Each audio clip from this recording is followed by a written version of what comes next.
I think one thing that came as a surprise to us when doing the research was the extent to which people use Bitcoin only as a conduit to the US dollar and not as a means into itself, because the community was very focused on Bitcoin and they wanted Bitcoin to succeed and they held Bitcoin. So of course they wanted its appreciation. But I think the majority of Venezuelans were trading on local Bitcoins, for example. Some of them believed in Bitcoin and kept Bitcoin, but the ability to hold dollars was much dearer. You're listening to Because of Bitcoin, a podcast that shares the personal stories of how Bitcoin is having a real impact in people's lives, including mine. I'm your host, Mauricio Di Bartolomeo, the co-founder and CSO of Let It. And without further ado, let's get started with today's story.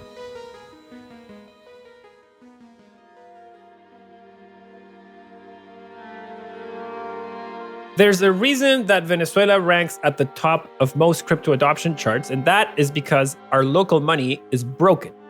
And money breaks all the time. In fact, it's currently breaking in Nigeria and in Lebanon. The process whereby money breaks is actually very similar across these seemingly different cultures. And as Gershom Law says, good money drives out bad money. People in these situations end up rushing to the next best currency that's available to them. And most times, that ends up being the US dollar. But since Bitcoin's inception, more and more people across the world have found it and come to it. If we want more people to find Bitcoin and to continue to use it, we need to better understand why and how they're using it. The Open Money Initiative carried out research on the ground in places like Venezuela and other countries to find out how real people were using Bitcoin. And its findings are incredibly insightful. Alejandro Machado is one of the project's co-founders, and he's joining me today to discuss his findings and what we can learn from them. Ale and I actually are both from Venezuela and are part of the more than 6.1 million people that have left the country since authoritarianism took over. I was keen to learn about his decision to leave, how he found Bitcoin, and the research project that brought him back. Okay, Ale, my friend. So good to see you again. How are you, man? Likewise, man. All good, all good. I always like to start the show by asking people to tell us a little bit about your childhood. What were some of your favorite memories growing up in Venezuela? You grew up in Barquisimeto, I grew up in Valencia. They're not so far away.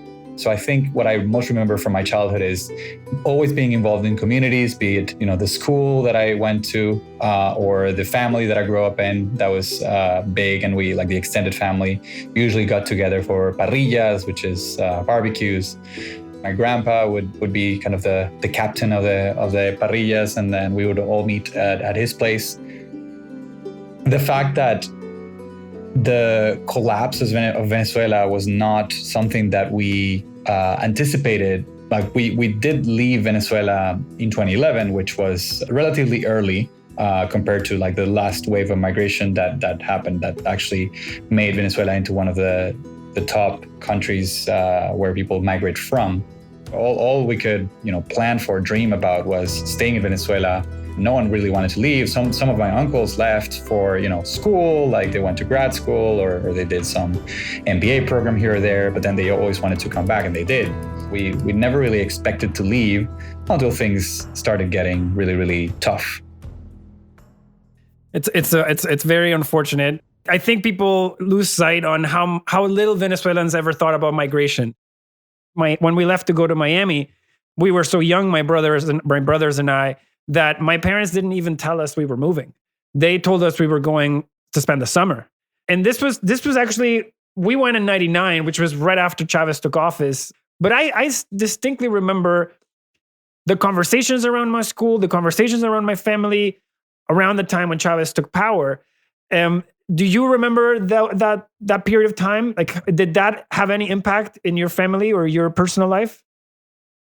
I remember very faintly the fact that no one in my family liked Chavez, and or at least no one that I knew really well. I'm sure that we had some distant relatives that were into it, but I remember their disappointment during the election night when Chavez won that election. But I was a kid, like I didn't realize obviously the implications of that. No one was actually realizing the whole impact of it. But I do remember the mood was not great that Christmas. And then I think what what I do remember right after that was attending demonstrations against Chavez in the coming years. Like when I was 12 years old, I went to demonstrations. That's actually like, it's funny, like you would, that's around the time where you start having interest in girls. And you'd go to a marcha, to a demonstration, and look around and see girls from outside your school to like see what's out there, and you had this like little like mini dates at demonstrations, which is a bit funny, but yeah. It's funny you mentioned that because protests were so commonplace in Venezuela that I remember they became social events. So my brother actually met his wife at a protest. Oh, there you go. Well, at what point did you make the decision to leave Venezuela? And was that a decision that you made by yourself, or was that a family decision? Well, so in 2011, I was starting my fourth year of university, and there was the option to do it abroad. I think I was a bit burnt out from Venezuela protests, like uncertainty, the fact that you couldn't go out without your parents frantically calling you every 15 minutes to see if you were arriving home. Around the same time that I was eyeing the decision of going abroad, but it was only for a year, right? Like a year tops. My parents were also considering, I think they were starting to see the writing on the wall that the university where I was studying already was losing teachers and already was becoming a bit less competitive academically. And you could see, like, obviously Chavez getting more authoritarian. Things didn't really spell very good fortune for the future, like the immediate future of the country. And I have two younger siblings. They're twins, they're the same age, they're 7 years younger. My parents, I think, saw that they couldn't get through college in the same way that I could with all of the things that I did. So they said, well, let's try. We have Spanish citizenship from my grandparents, because from my mom's side, we are Spanish. Since I was going to Sweden, I think they also did a similar thing to your family, where they said, well, let's go check this place out, and let's see if this can be a place for my siblings, in this case, to go to university, or like to finish school first. They had a couple of years to get through still, and then to go to university, and then to develop in the professional world. So I think that was, but that was kind of the motivation, or it was a family decision, but pushed by factors like the situation of the country was kind of already pushing us out in a way. Migration is a very, very difficult process. Actively deciding that you have to leave your whole family behind and the place you grew up in is almost like losing a loved one. It's understandable why Alejandro's parents made the decision to leave. Caracas at the time had the unenviable title of being the most violent city in the world. Where in this journey, because you're talking about 2011 and Bitcoin was really only 2 years old at the time, when do you find out about Bitcoin? What were your first impressions?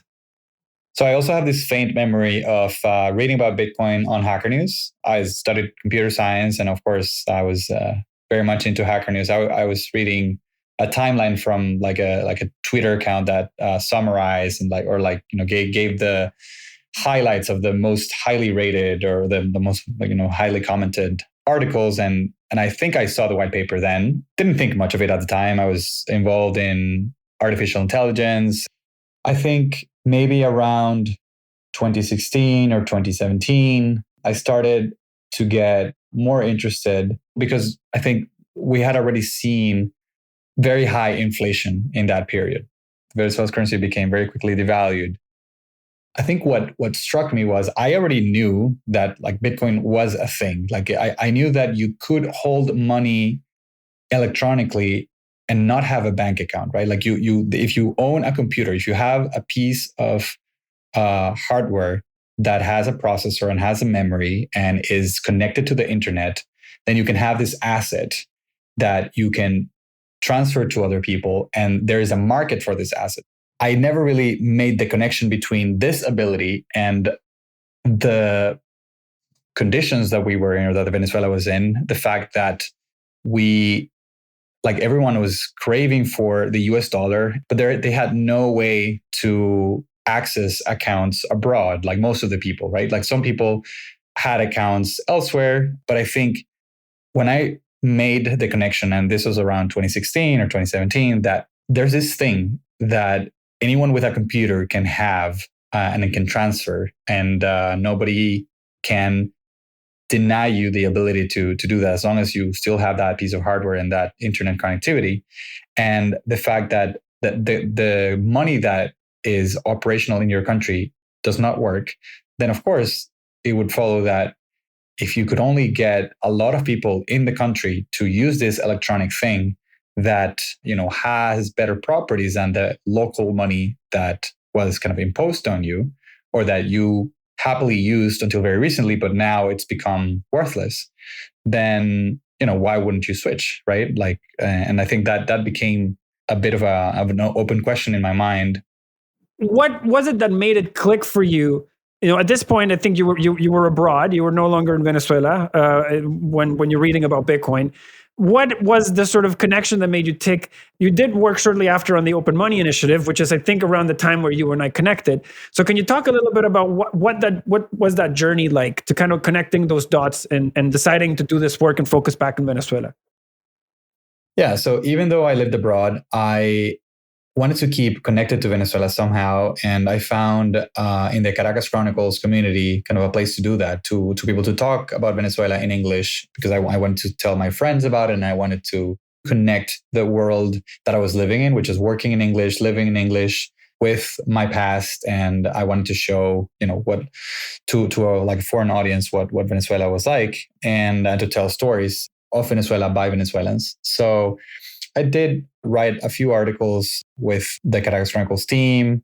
In my work, I never really got the opportunity to, until that point, to be more involved in Venezuela. So I think I was feeling a bit powerless of just being writing articles and not doing a lot for Venezuela at the time, and being abroad and, just having this immense privilege. And that was around the time that Bitcoin clicked. And that was around the time also, very importantly, that the Petro, Maduro's purported cryptocurrency was launched, right? Or, it was announced. The Petro was a cryptocurrency token project launched by the Venezuelan government that was sold as a token that would be backed by the government's oil reserves. Venezuela. So, of course, I think the first thing I did there was denounce the attempt of the Petro as, of a mockery of the cryptocurrency technology and the values of the cryptocurrency community. But also, I think what the call to action there was, okay, well, I mean, if they're going to try this thing, I think the community needs to have a response. What is the cryptocurrency community, the Bitcoin community, going to do with the fact that Venezuela wants to further centralize their money and just have it on government databases, that rather than the little bit more decentralized system where the banks are the ones handling it. But is there a better way? Can we encourage people in Venezuela to use Bitcoin and to show them the benefits of using Bitcoin? And is there a fit between what Bitcoin offers today and what Venezuelans need right now? And I think that's where the whole Open Money Initiative project came to be born. We were craving kind of a justification for the tech that was a bit stronger than just, this is a way that I can make money, right? We wanted to be able to see if someone could use this, or people were actually already using it for things that were a bit more necessary for day-to-day life. So that we did a research project with the Open Money Initiative with my friends Jill, Gunter, James Downer, Jamal Montesser. We launched this initiative. We did some interviews, and we went into Colombia and Venezuela later on to talk to people who were actually using Bitcoin for avoiding the capital controls or the Forex controls. And they were using it as a bridge mostly, right? To be able to access the US dollar and to be able to work in international markets. We found that the industry needed a bit more players that would cater to the to the people who just wanted to use money in the way that everyday people use their money, not necessarily, I just don't want to use a specific service to earn more money, but I just want to be able to keep my money safe. I just want to be able to have a place where my money, I can easily transfer from here to there, or I can just use it internationally. I remember reading your first report from the Open Money Initiative, and I remember it stuck out to me that you guys said things like, stop building apps on iOS 12 or 14 or 11. You need to build apps that can be managed and supported by mobiles. Most people run on Android down there. My question to you is, did you expect to find what you found when you went out to do those reports? So I did suspect some things. I did learn some things that were new. For example, again, I'll mention, I think I was a bit naive in expecting people to be able to just pick up Bitcoin and start using it. And I did know, for example, that most people had very old mobile phones. That part was not new. I think it was just mostly validation.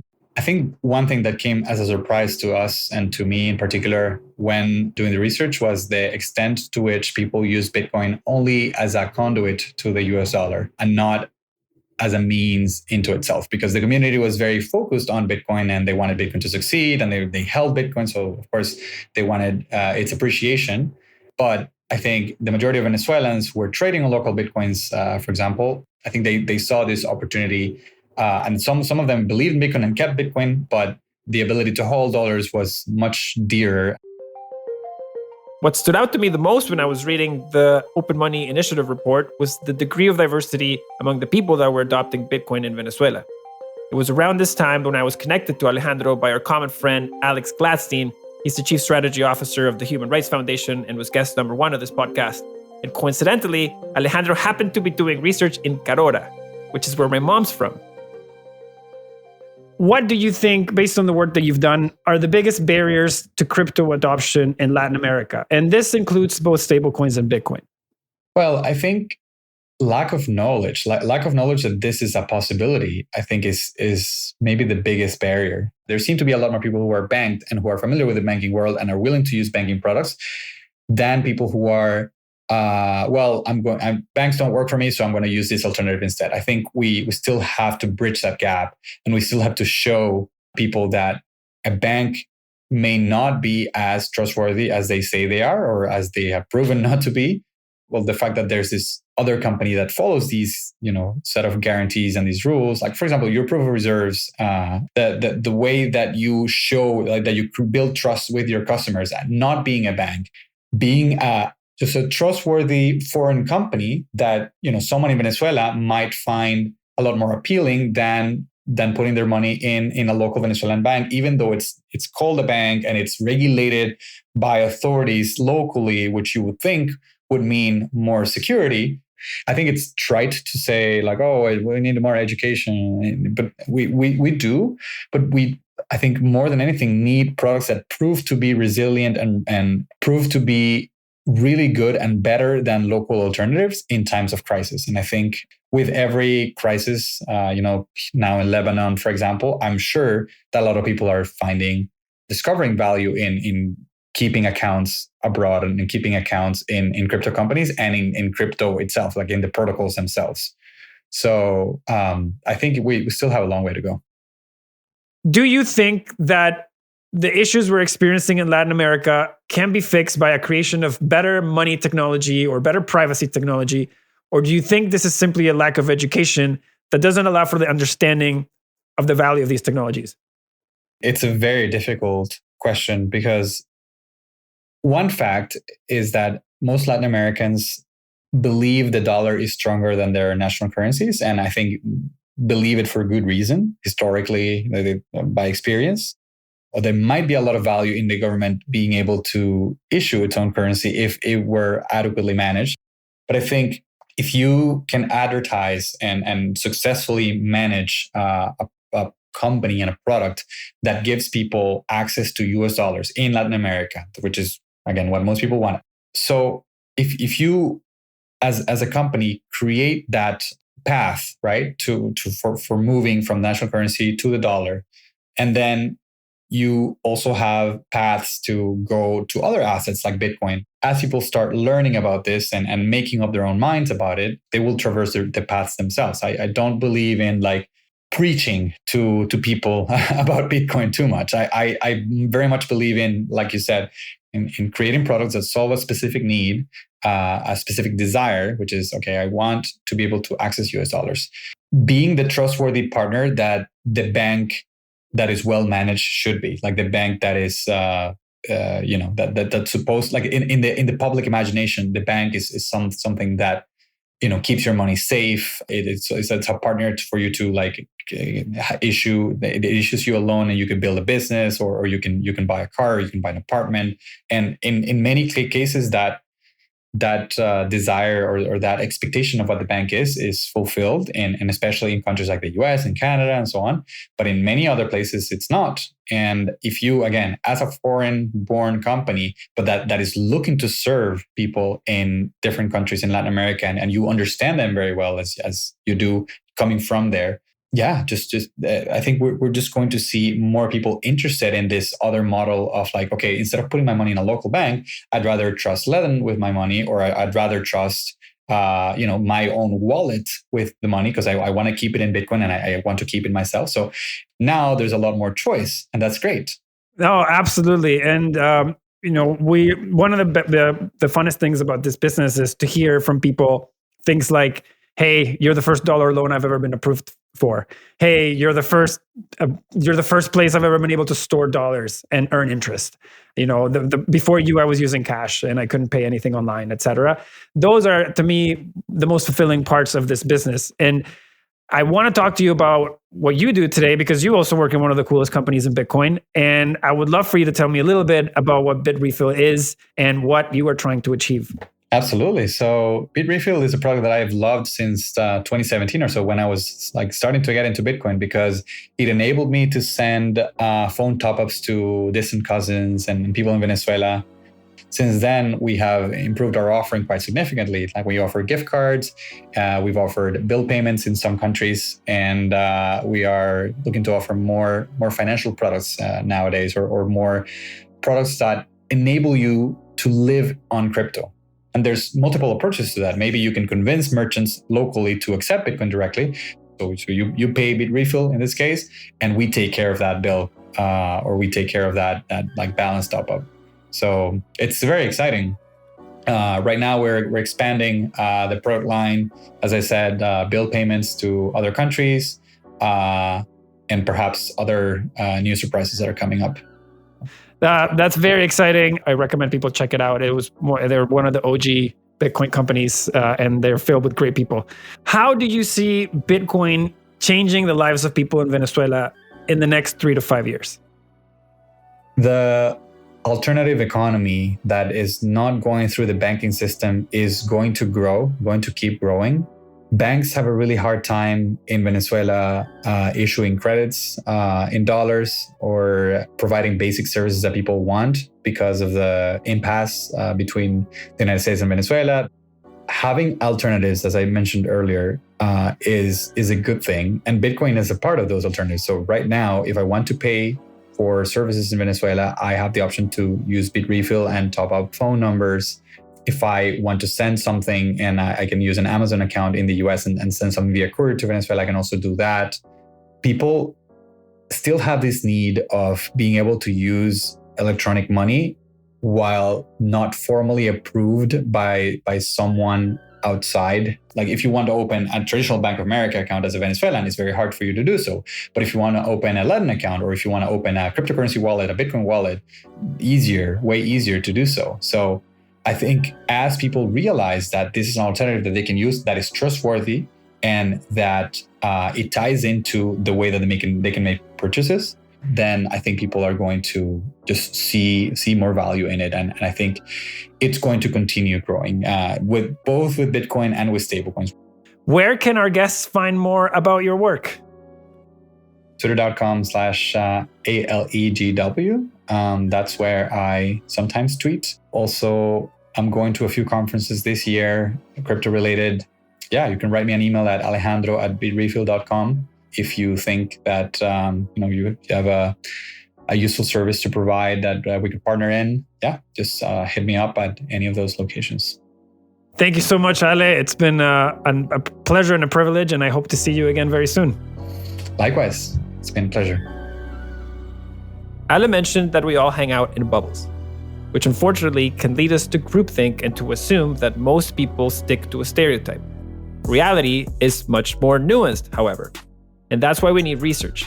We need better information to confirm or reject our beliefs and to refine our mental models.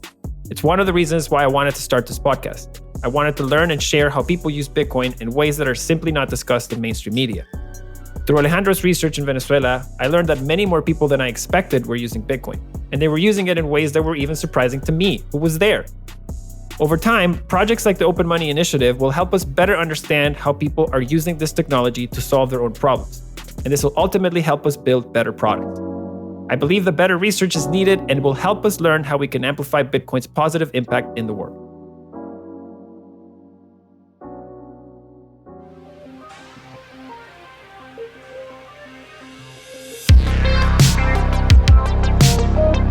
If you enjoyed this Because of Bitcoin episode, I would be very grateful for the 5 seconds it would take you to drop us a review and give us a rating on your favorite podcasting platform. This will really help us reach even more listeners. And if you'd like to learn more about Bitcoin, be sure to check out our newsletter by subscribing at letn.io. That's letn.io. Again, this was Mauricio Di Bartolomeo. Stay tuned for our next episode. And until then, muchas gracias y los quiero mucho. Chao, chao.